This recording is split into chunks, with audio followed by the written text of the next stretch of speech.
तो मैं दावे के साथ में कहता हूं, बिना बीएसपी के चाबी के इस बार बिहार की विधानसभा का ताला नहीं खुलने वाला। 2000 में बहुजन समाज पार्टी ने वाल्मीकि नगर सीट को जीता था और इस बार मैं दावे के साथ में कहता हूं, जिस तरह से आज पहली मीटिंग के तहत तमाम नौजवान साथियों ने आज इस नीले झंडे के पीड़े को उठाया है, मैं दावे के साथ में कहता हूं कि 2025 में भी बीएसपी वाल्मीकि नगर सीट जीत करके बिहार भेजने वाली है, पटना भेजने वाली है। समय नहीं है शोभा और श्रृंगार का, उठो और एल्गार करो सत्ता के महासंग्राम का। और इस सत्ता का महासंग्राम, जो लोग तुम्हारे बाबा साहब को नहीं मानते, क्या वो लोग तुम्हारा वोट लेके तुम्हारे बच्चों के लिए, तुम्हारे लिए कोई हक अधिकार देने के काम करेंगे? तो मैं दावे के साथ में कहता हूं, बिना बीएसपी के चाबी के इस बार बिहार की विधानसभा का ताला नहीं खुलने वाला। और इसी क्रम के तहत हम सभी ने ठहरा भी है कि 2000 में बहुजन समाज पार्टी ने वाल्मीकि नगर सीट को जीता था और इस बार मैं दावे के साथ में कहता हूं, जिस तरह से आज पहली मीटिंग के तहत तमाम नौजवान साथियों ने आज इस नीले झंडे के पीड़े को उठाया है, मैं दावे के साथ में कहता हूं कि 2025 में भी बीएसपी वाल्मीकि नगर सीट जीत करके बिहार भेजने वाली है, पटना भेजने वाली है। और मैं दावे के साथ में कहता हूं, वाल्मीकि नगर से हाथी पटना जाएगा, जाएगा नहीं जाएगा? तमाम रुकावटें आएंगी, तमाम दिक्कतें भी आएंगी, लेकिन आप उन तमाम रुकावटों से, तमाम दिक्कतों से लड़ना होगा और जब लड़ेंगे तभी जीतेंगे। आप लड़ाई नहीं लड़ेंगे तो आप समझ लीजिए कभी कोई जंग को जीत नहीं सकते। और मैं तमाम नौजवानों से कहता हूं, समय नहीं है शोभा और श्रृंगार का, उठो और एल्गार करो सत्ता के महासंग्राम का। और इस सत्ता का महासंग्राम ये हल्का फुल्का नहीं है। आप सत्ता के महासंग्राम को इतना इजी समझते हैं कि कम काम में जाकर के सत्ता पा जाएंगे, बिल्कुल नहीं होने वाला। आपको समझना हो चाहिए सैकड़ों साल के महापुरुषों के संघर्ष में भी आज तक हम दिल्ली के संघर्ष पर नहीं पहुंच पाए। उन्होंने रास्ता बताया है, उस रास्ते पे चलना है।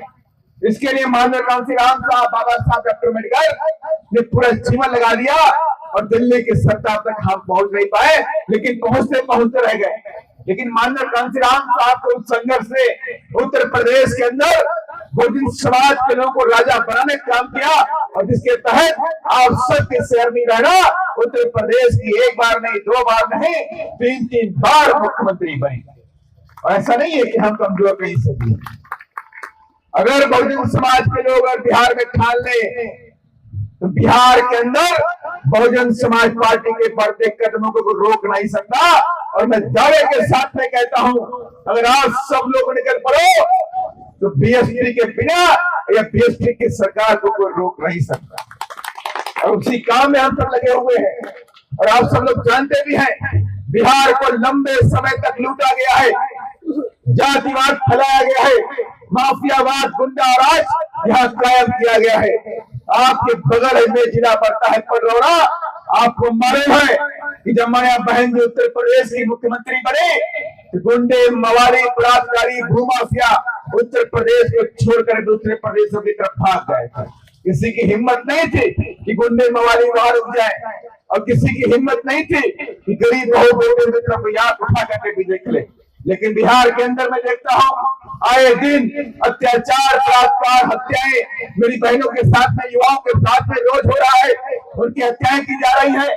आज नहीं तमाम लोगों के मैंने बलात्कार देखे हैं, कई बलात्कार घटनाओं में हम सब गए भी हैं। हम सब ने देखा है, वो दौर देखा है कि बच्ची तरफ रही है, डॉक्टर अस्पतालों से गायब है, कोई सुनने वाला नहीं है। यहाँ तक कि इसी प्रदेश के अंदर आपने देखा कि जय भीम बोले की वजह से सीतामढ़ी में कमलेश पासवान की हत्या कर दी गई, अवधेश पासवान की हत्या कर दी गई। उसकी कोई गलती नहीं थी। उसने 14 अप्रैल को कहा मैं बाबा साहब की जयंती को मनाऊंगा और बड़ी धूमधाम के साथ जयंती मनाई। लेकिन सामंतवादी वहां पहुंचे, उन लोगों ने कहा तुम जय भीम मत बोलो, उसने कहा मैं जय भीम बोलूंगा, एक नहीं दो बार नहीं, हजारों बार बोलूंगा, क्योंकि बाबा साहब डॉक्टर हमारे भगवान हैं। ये किसने बात बोली? अवधेश पासवान ने बोली। और इसी बात को लेकर सामंतवादियों को अच्छा नहीं लगा और रात में उसे घर से उठाकर ले गए और सुबह उसकी डेड बॉडी को नहीं उठा। मैं फिर से कहना चाहता हूँ, जो लोग तुम्हारे बाबा साहब को नहीं मानते, क्या वो लोग तुम्हारा वोट लेके तुम्हारे बच्चों के लिए, तुम्हारे लिए कोई हक अधिकार देने के काम करेंगे? जो लोग तुमसे नफरत करते हैं, जो लोग तुम्हारे बच्चों की पढ़ाई से नफरत करते हैं, जो लोग तुम्हारे अच्छे घरों से नफरत करते हैं, जो लोग तुम्हें कुर्सी पे बैठना देखना नहीं चाहते, जो लोग तुम्हारे अच्छे कपड़ों से नफरत करते हैं, क्या वो लोग तुम्हारा वोट लेकर के विधानसभा में जाकर के तुम्हारे बच्चों के लिए अधिकार बनाने का काम करेंगे? सब कुछ छीनने का काम करेंगे, आपको देने का कोई काम नहीं करेंगे।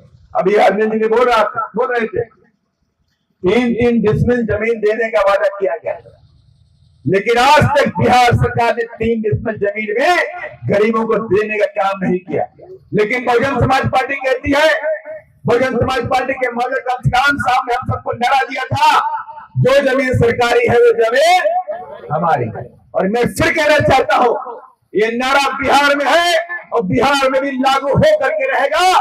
जो भी इस प्रदेश के अंदर दलित, आदिवासी, पिछड़ा गरीब है, जिसके पास कोई जमीन नहीं है, तो मैं उनके लिए फिर बोलना चाहता हूँ, बीएसपी अगर आ गई, आप सबने अगर ठान लिया, बीएसपी की सरकार बन गई, तो जो जमीन सरकारी है वो जमीन तुम्हारी है। जो जमीन सरकारी है वो जमीन तुम्हारी है, वो कोई रोक नहीं सकता। मैं देख रहा हूँ पूरे देश के अंदर जिस तरह से भारतीय जनता पार्टी की सरकार है, बिहार में नीतीश कुमार जी की सरकार है, आए दिन गरीबों के मकानों को उजाड़ने का काम किया जाता है। बोलते हैं सरकारी जमीन पे मकान बनाया है, उसे बुलडोजर ला के तोड़ने का काम करते हैं। अरे तुम्हारी अगर हिम्मत है तो बड़े बड़े महलों को तोड़ा जा करके जो सरकारी जमीनों बने हुए थे, लेकिन तुम्हारी हिम्मत नहीं है उन महलों की तरफ बुलडोजर दिखा दो। लेकिन तुम क्या काम करते हो? तुम वो काम करते हो जो गरीब आदमी 2 वक्त की रोटी के लिए किसी झोपड़ी बना के सरकारी जमीन में रहता है, उसे तोड़ने का, निश्चित नाबूद करने का काम करते हैं। ये काम यही नहीं हो रहा है, ये काम आपने दिल्ली में भी देखा है। तमाम साथियां होंगे जिनके परिवार के लोग दिल्ली में रहते हैं, जहां भारतीय जनता पार्टी की सरकार है, और आए दिन रोज हजारों की संख्या में झोपड़ियों को तोड़ने का काम किया जा रहा है। मैं फिर कहना चाहता हूँ, ये जो पार्टियां बैठी है, ये पार्टियां आपके हक अधिकार के लिए काम नहीं करती है, ये सिर्फ अपनी तिजोरी भरने के लिए और बड़े बड़े धन्ना सेटों के लिए काम करती हैं। और आप मान लीजिए, इस देश के अंदर कोई भी आपके हक अधिकार की लड़ाई लड़ने का काम करता है तो एकमात्र पार्टी बहुजन समाज पार्टी है, और एकमात्र नेता आदरणीय बहन कुमारी मायावती जी है पूरे देश के अंदर। और मैं फिर आपसे कहना चाहता हूँ, ये जो तमाम पार्टियां बिहार के अंदर आपको दिखाई पड़ती हैं, जो जातीय पार्टी बनाई गई, अलग अलग जातियों की पार्टियां खड़ी कर दी गई, ये उनकी सोच नहीं है।